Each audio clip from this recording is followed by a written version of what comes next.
Boy, we got a lot to talk about on this. Let's just kind of throw out a general poll question. Why did the Bengals win? And you can mark down an awful lot of things. Is there something within this that stands out to you as to why? Mental toughness to me is the thing that stands out. I mean, you were up 14-0. The crowd's going crazy. Everybody's happy. Looks like it's going to be almost easy. It's never easy in the league. Then you're down 30-14. That doesn't happen in this league. And then you find a way to come back and win. That's mentally tough. I know this sounds simple. This never comes from you. This sounds simple. The difference between 2-1 and 1-2 is humongous in this league. It really and truly is. That's a huge win. I'll give you other options. As a better team, simply the defense was better, or they were able to force the amount of turnovers they did. I do think we're the better team, but to me it was the defense. The defense came up huge today. If they don't play like they did, if they don't take the ball away, if they don't have the big stops, just all the way to, especially our two defensive ends, Johansen, Dunlap, they just played incredible games, and our defense won this game for us.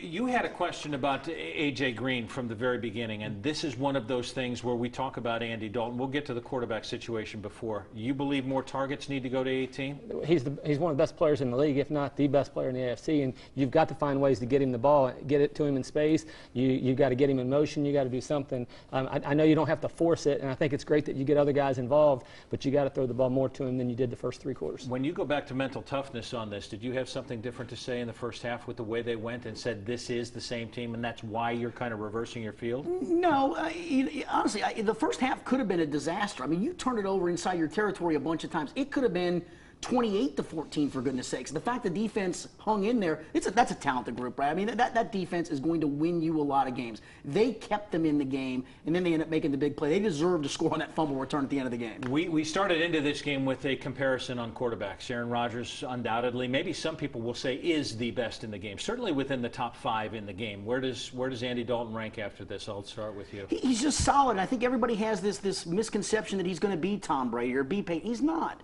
Just do what you do. Complete 20 of 28. Don't make bad mistakes. Don't force passes. Don't fumble in traffic like he did the one time today. If he does that, Brad, he's fine. I don't need him to win games. I just don't need him to lose games. Are you in that same spot? I think I am. I don't think he needs to be Tom Brady, or I don't think he can be Aaron Rodgers. But what I like about Andy is his competitive nature. I think he does make mistakes. We all do. At the same time, I think he's developing as a quarterback. I think he's still getting better. I like when he throws the ball on time. I think when he doesn't try to overcomplicate complete rhythm. If he throws it in rhythm, I think he's a really solid quarterback. And I think for the most part, he throws an accurate ball. Every now and then, he's a little high, a little low, like he was last week with Pittsburgh. But I think he's a solid quarterback. Do we make too much of this game? It's the Green Bay Packers. You can't do it. No. The Green Bay Packers come in.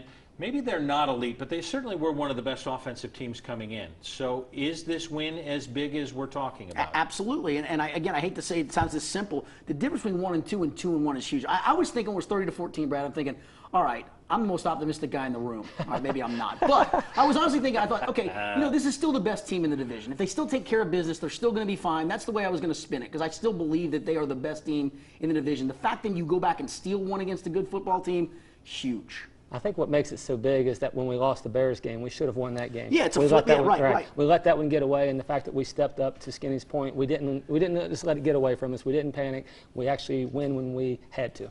Marvin had said to me this week, I told the guys before we started out on this, and Marvin doesn't like to talk schedule a whole lot, but he said this first 5 games will define us as a football team. They get Cleveland next week. Cleveland kind of stepped up this You can't week. Stop Brian Hoyer, so you better win today. That was a huge win for them. Cleveland's still a bad football team.